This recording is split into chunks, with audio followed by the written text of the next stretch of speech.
तो जैसे कि ना जिंदा पेट्रोल डाल के आग लगा दी उन लोगों को। मेरा भतीजा 3 महीने का था, उसको जिंदा आग में हमारे आंखों के सामने फेंका गया।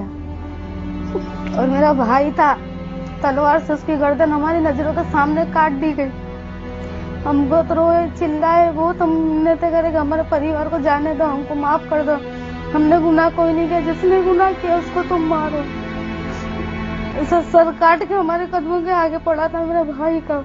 2 ही भाई थे हमारे। 3 महीने का जो लड़का था वो बोले तेरे बच्चे को भी हम देख तेरा क्या हाल कर दे। 3 महीने के बच्चे को गोद में से छीन के ऐसी आग लग रही थी, वो आग में उसको डाल दी। हेलो हाय नमस्कार सलाम, मैं आकिब रज़ा न्यूज़ प्लस से और आज हम बात करेंगे गुजरात दंगे और वो खौफनाक मंजर। गुजरात दंगा और वो खौफनाक मंजर से आज भी देश उभर नहीं पाया है। ट्रेन में लगी आग और वह मासूमों का कत्लेआम आज देश के लोगों के जेहन में है। गुजरात दंगों में मासूम मुसलमानों का कत्लेआम कितना भयावह था, गुजरात दंगे की शिकार शकीला बानो से उनके मुंह से सुनिए, वो क्या कुछ बता रही हैं। 2002 में बहुत बड़ा दंगा हो गया था। सुबह जो 9 बजे से लेके चालू हुआ था। एक दिन पहले तो जो गोधरा कांड में हुआ था उसके दूसरे दिन हमारे वहाँ हुआ अहमदाबाद में। सुबह 9 बजे से लेकर शाम के 6 बजे तक भाग भाग के हम थक चुके थे एकदम। कोई धाबे पे छुप गया था, कोई कहीं छुप गया था। हमारे बच्चे सुबह से भूखे प्यासे थे, हमारा पूरा परिवार था, हमारे परिवार में पूरा 8 इंसान थे। भागम भागे में मेरी मम्मी और हम लोग सब बिछड़ गए।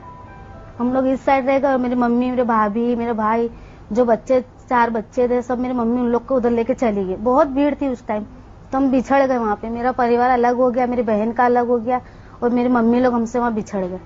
तो जैसे मेरी मम्मी लोग आगे बढ़े ना, ऐसे उसने टोले को इशारा करा कि बोले इन लोग आ रहे इधर। तो जैसे कि ना जिंदा पेट्रोल डाल के आग लगा दी उन लोगों को। मेरा भतीजा 3 महीने का था, उसको जिंदा आग में हमारे आंखों के सामने फेंका गया। और मेरा भाई था, तलवार से उसकी गर्दन हमारी नजरों के सामने काट दी गई। हम बहुत रोए, चिल्लाए, बहुत हमने तो करे हमारे परिवार को जाने दो, हमको माफ कर दो, हमने गुनाह कोई नहीं किया, जिसने गुनाह किया उसको तुम मारो। ऐसा सर काट के हमारे कदमों के आगे पड़ा था मेरे भाई का। 2 ही भाई थे हमारे। 3 महीने का जो लड़का था वो बोले तेरे बच्चे को भी हम देख तेरा क्या हाल कर दे। 3 महीने के बच्चे को गोद में से छीन के ऐसी आग लग रही थी, वो आग में उसको डाल दी। तो हमारा पूरा परिवार, एक भाई बच गया था, उसको लग गई तलवार, मारे उसको सर में, पूरा जल गया हुआ था। फिर उसको वाड़ी वाले बीएस में उसको दाखिल करे, उसका इलाज करा। फिर उसको 3 दिन जी के बड़ा वाला भाई भी मेरा मर गया। फिर मेरा भतीजा बच गया, यानी 2 बच्चे बच गए अक्खे परिवार में। जिसका माँ चला गया, जिसका बाप चला गया, आज मेरे भाई के बच्चे 2 यतीम हो गए। ना माँ है ना बाप है। दुनिया में सब कुछ मिलेगा लेकिन माँ बाप कभी नहीं मिलेंगे। आज हमको कुछ त्योहार होता है, कुछ अच्छा मौका आता तो हमको परिवार की याद आती है। आज हम पे, हमारे सर पे कोई हाथ रखने वाला नहीं है, ना भाई है, ना माँ है, ना बाप है, कोई नहीं है।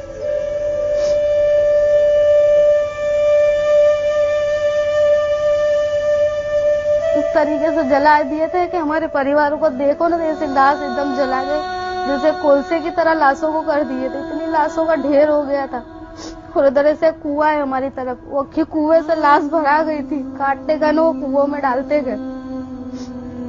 जिस टाइम रात को फिर सालम कैंप की गाड़ी है ना, तो ऐसी लाशें पड़ी, हम लोग लाशों के ऊपर से पैर रख रख के हम चले गए। इतनी लाशें, इतनी बच्चे कटे हुए, इतने लोग कटे हुए, इतने जले हुए। उस टाइम तो हमको तो ये भी नहीं था कि हमारी लाशों को हम लेके जा रहे। हमारी लाशें तो हम पहचान भी नहीं पा रहे थे, इस तरह से हमारी लाशें हो गई थी।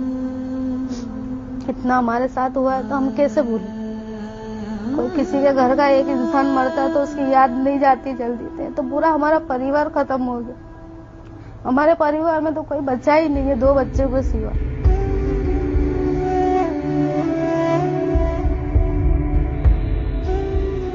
तो हम तो ये कहना चाहते हैं कि नरोड़ा पार्टी वाले तो गोधरा में गए नहीं थे।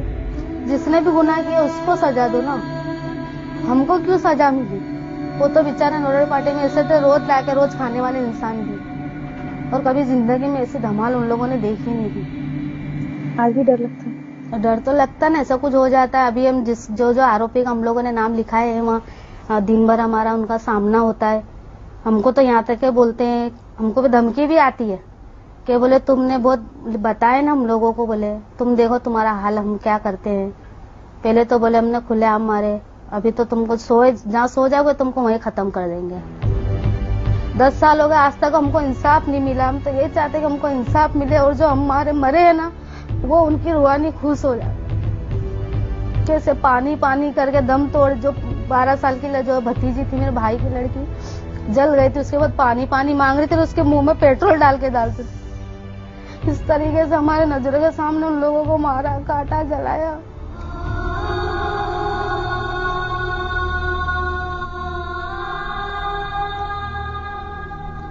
पे विश्वास नहीं है अब हमको। हमारे साथ रहते हुए उन्होंने हमारे साथ गद्दारी करी है, तो किस पे भरोसा करे? कि पुलिस वाले पे करे, कि गुजरात सरकार पे करे, कि जो रहने वाले हमारे बाजू में थे, कि उस पे विश्वास करे? 10 साल हो गए, ये तो खाली सिर्फ बोलने का, लेकिन हमको तो ऐसा नहीं लगता। हमारे को तो ऐसा लगता है अभी का माहौल है, ये हमारे साथ अभी हाल में हुआ है। 10 साल हो गए लेकिन हम एक एक पल हम नहीं भूले। और कभी भी हम पूछेंगे, तुम 10 साल के, हमको 20 साल बाद भी पूछेंगे तो हमारा जवाब यही रहेगा, ना हम कुछ भूले ना भूलेंगे।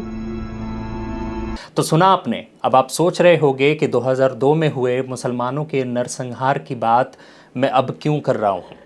दरअसल पूरा मामला जो है तत्कालीन, उस समय के तत्कालीन मुख्यमंत्री यानी नरेंद्र मोदी से जुड़ी है। नरेंद्र मोदी समेत 59 लोगों को क्लीन चिट दे दी गई है।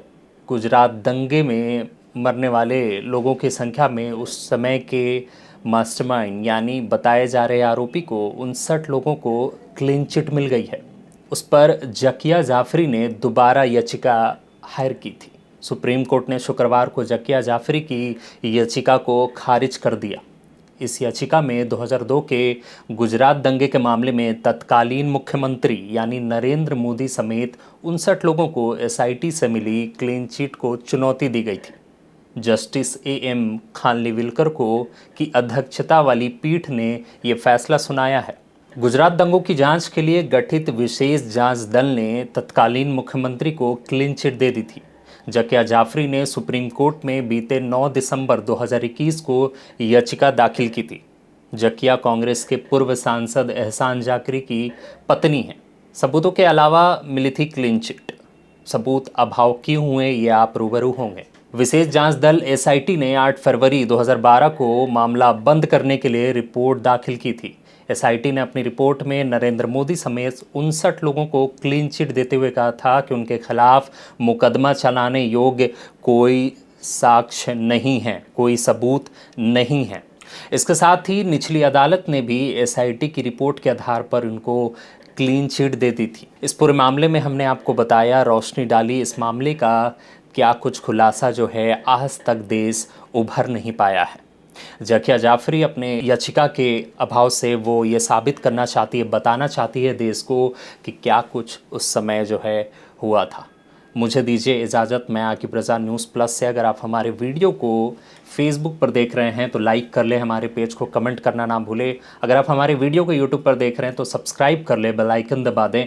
आपके कमेंट हमारे लिए बहुत महत्वपूर्ण है, कमेंट करिए। बहुत बहुत शुक्रिया।